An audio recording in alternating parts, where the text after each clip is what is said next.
What's up? Today we are going to be talking about the ebooks that I own and have and haven't read. Some that I haven't finished, which is weird for me. I usually finish books really well, but ebooks sometimes are just hard for me. So let's get on into it. So I'm going to be using my phone, my Kindle app, to look at all of the books I have on Kindle. I also do have a Kindle. It's somewhere up. Oh, it's right here. It is in this nice little case. Matt got me this for the first Christmas that we were ever dating, and it's a Kindle Fire, I think, if I'm not mistaken. And yeah, I used to use it quite often when I was in school. I would use it for textbooks and for reading books, but I really do prefer to read physical books. But sometimes a good $99, $1.99, $2.99 deal on a book makes me just one buy click that shit. So that's how I ended up with these books. So my Kindle is dead, I'm going to use my phone.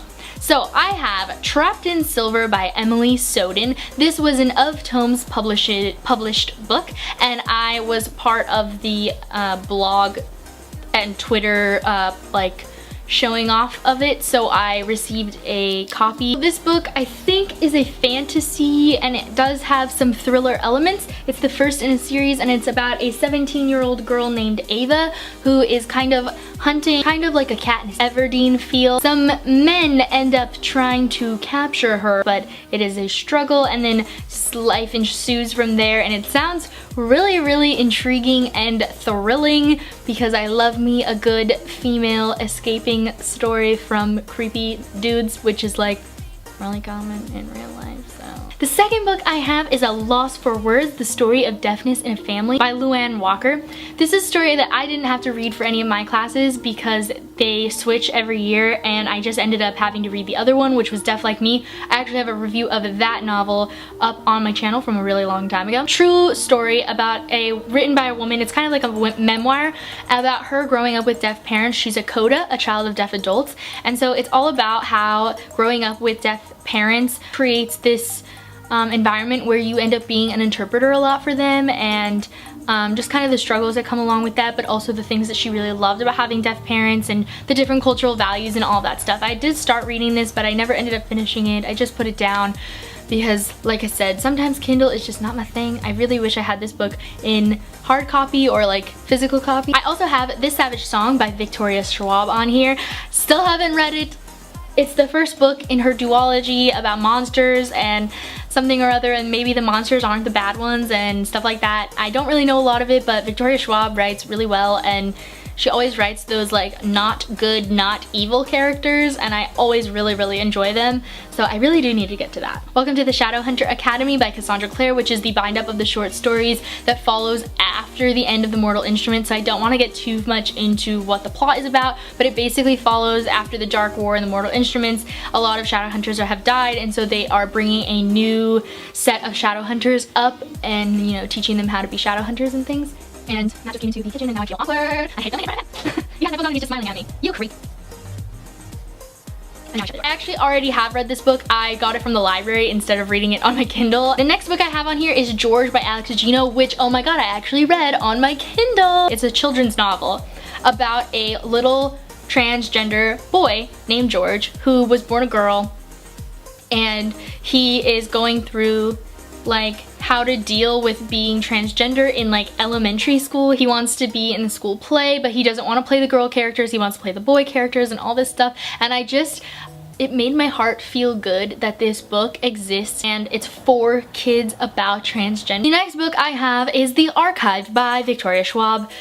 So a really long time ago I read Vicious by Victoria Schwab, and I was really in love with it, and it was just such an amazing story. It was one of my favorite books of that year, and so immediately after that I found The Archive for like 99 cents or for free on Kindle, and that's when I got that. And then later on the This Savage Song also came on to discount, and that's why I bought that.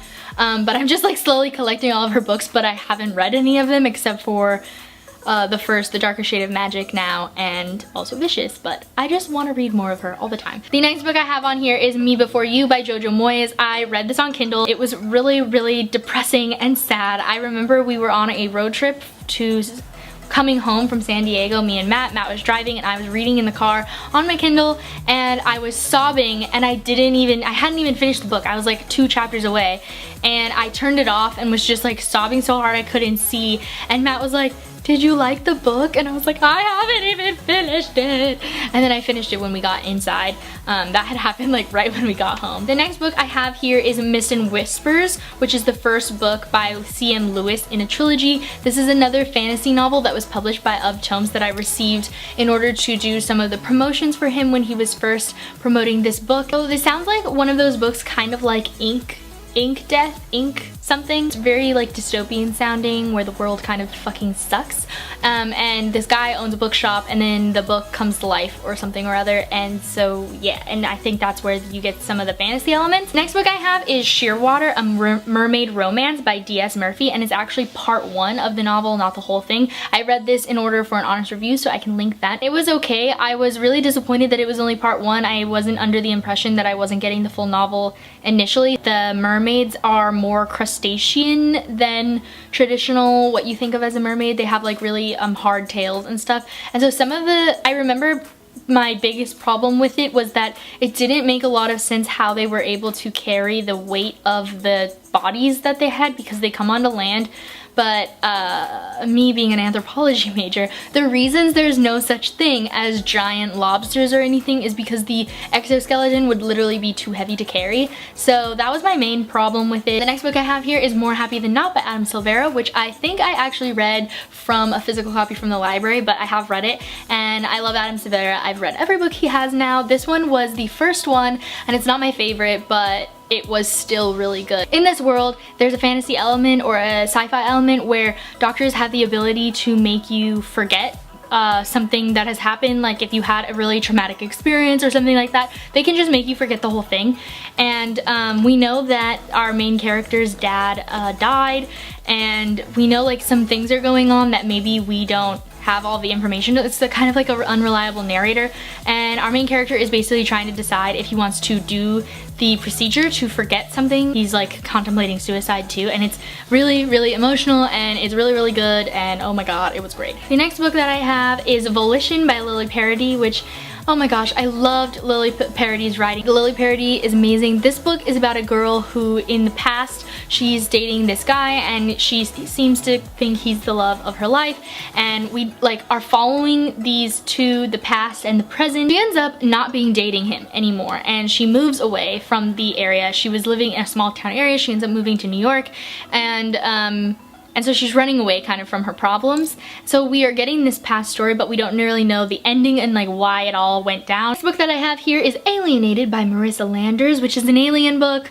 All I really know is I think that the girl gets captured by the aliens, like gets taken up to the ship, and then maybe there's a romance with an alien. I don't really know. The next book I have is The Game by Terry Schott or Terry Scott, I'm not sure. Next 2 books I have are The Pirate's Wish, which is book 2, and The Assassin's Curse, which is book 1 by Cassandra Rose Clark. These 2 books were like super, super popular when I first started BookTube, and then the publishing company closed down and they went out of print, and so everyone and their mother was just like searching for copies, and I didn't end up getting them, but I did get the ebooks, and I still really, really want to read these, but I just have not gotten to them because they're on Kindle and I suck. The next book I have is Winger by Andrew Smith, which is one of my favorite books. I actually just did a little talk on Dylan from Dylan the Reader. His channel, he did a like contemporary recommendations video with a bunch of different booktubers, and I was in it and I recommended Winger. It's a really funny read and also deals with some fucking serious topics, so like get ready for a roller coaster if you read that book. Those are all the books I have on my Kindle. Let me know which one I should read first out of the ones that I haven't read yet. Which ones should I just not even bother with? Which ones suck? I hope none of them suck, but which ones suck?